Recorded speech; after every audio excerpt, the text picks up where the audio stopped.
कपड़े धोने वाली बहू। शादी के पहले से ही विभा को कपड़े धोने का बड़ा शौक था। कभी नल के नीचे तो कभी तालाब के पास। अरे मेरी नीली वाली लुंगी नहीं दिख रही है। विभा की अम्मा, कहाँ रखी है लुंगी? अरे वो तो विभा ने परसों ही धोकर रखी थी आपकी अलमारी में, देखो वहीं होगी।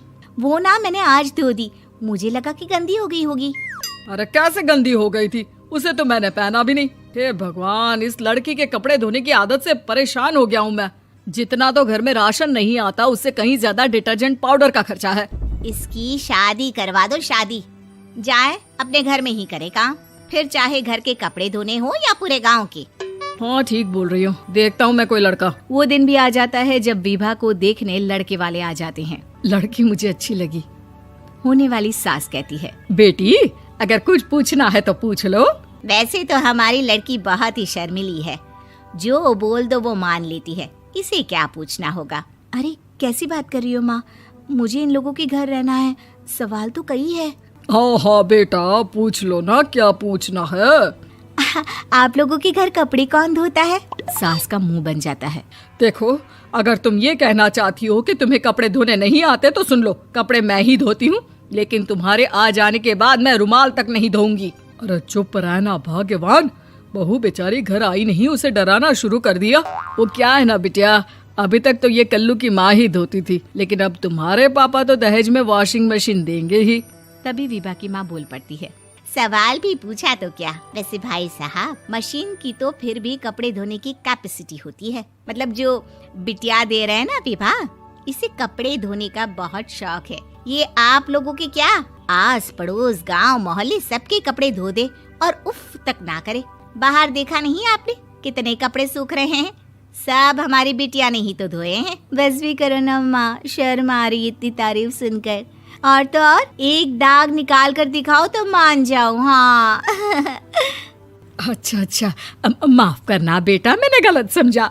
हमें तो रिश्ता बहुत पसंद है। और ऐसे जुड़ जाता है रिश्ता कपड़े धोने का शौक रखने वाली विभा का। उसकी शादी हो जाती है कोयला फैक्ट्री में काम करने वाले कल्लू के साथ। शादी के बाद अचानक विभा चिल्लाती हुई सास के पास आती है। सासू माँ, अरे सासू माँ कहाँ है आप?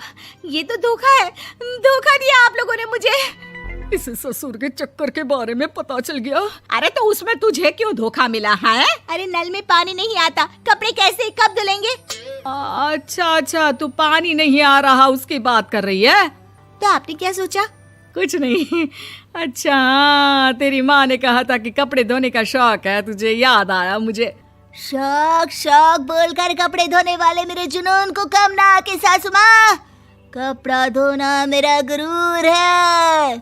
तभी पति भी वहाँ आ जाता है। अभी मैंने इसे सनी देओल की फिल्म दिखाई है, उसी के डायलॉग मार रही है माँ। अच्छा सुन, साफ साफ बता रही हूँ, पानी सुबह 4 से 6 और शाम को 10 से 12 आता है, समझी? विभा टाइमिंग सुनकर हैरान हो जाती है। ये क्या भूतों का मोहल्ला है? सुबह 4 बजे उठकर कौन कपड़े धोता है? 4 बजे टंकी में पानी जाता है, फिर सारा दिन धोना ना, किसने मना किया? अरे कैसी बात कर रही हैं? 200 लीटर की टंकी में कितने कपड़े धो लूंगी मैं? सुबह ही उठ जाऊंगी मैं। अब क्या था, विभा सुबह 4 से लेकर रात के 12 बजे तक कपड़े ही धोती रहती। एक रोज सास पड़ोस से निकलकर कहीं जा रही होती है कि साथ वाली कहती है, हाँ कल्लू की माँ, जरा ये बताओ कि 2 साड़ी है, 2 ब्लाउज और एक पेटीकोट और एक नाड़े वाला लंबा कच्छा। हाँ तो? अरे तो क्या, कितना लोगी धुलाई ये बताओ। धोबन दिख रहे हैं हम क्या? हमारे पति सरकारी नौकरी से अभी रिटायर हुए हैं और बेटा सुपरवाइजर है कोयला फैक्ट्री में। धोबन समझ रखा है हमें? हाय रे कल्लू की अम्मा, माफ कर दो, वो तो मोहल्ले में यही सब बता रहे थे कि तुमने बहू को कपड़ा धुलवाने के काम में लगा दिया है। सास को पड़ोसन की बात सुनकर गुस्सा आ जाता है। वो घर पहुंचती है जहां घर के बाहर ही इतने सारे कपड़े सूख रहे होते हैं जितने कि किसी धोबन के घर पर। अरे ओ कल्लू की दुल्हन, बाहर निकल। माँ जी यहीं आ जाओ, बाथरूम में चादर धो रहे हैं हम। अरे अभी हम धोते हैं, तुमको बाहर निकलो। ये आस पड़ोस वाले बोल रहे हैं कि हम बहू से कपड़े धुलवा कर उसे कपड़ा धोने वाली बना दिए हैं। अरे छोड़ो ना माँ जी, किन लोगों की बातों में आती हो? आस पास के लोगों का तो काम ही होता है कि वो किसी तरह सास बहू को लड़ा दे। बहू सारे घर के कपड़े धोती है, ये क्या कम है? बोलिए। सास को भी लग जाता है कि वो बहू का ये सनकीपन नहीं छुड़वा सकती, इससे अच्छा है कि खुद ही चुप हो जाए।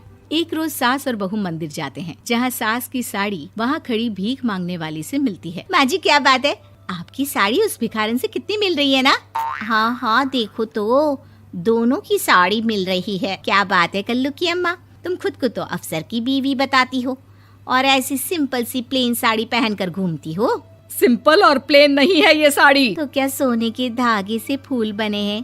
कुछ भी सासू माँ, कुछ भी। हाँ, बने थे इस साड़ी में सोने के धागे से फूल। मेरे पति लेकर आए थे मद्रास से स्पेशली मेरे लिए 10,000 की।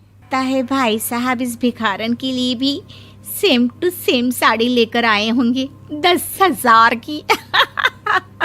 सास उस वक्त कुछ नहीं कहती, लेकिन बहू के साथ घर आती है और अलमारी से एल्बम निकाल कर लाती है। ये साड़ी देख रही है, ये वही साड़ी है जिसे मैंने अभी पहना था। इस साड़ी में ये जो चमकदार फूल दिख रहे हैं ना, ये सोने के धागों से काढ़े गए हैं। लेकिन तू लोकल वॉशिंग मशीन ब्रश से घिस घिस कर सारे फूलों को निकाल कर साड़ी प्लेन कर दी।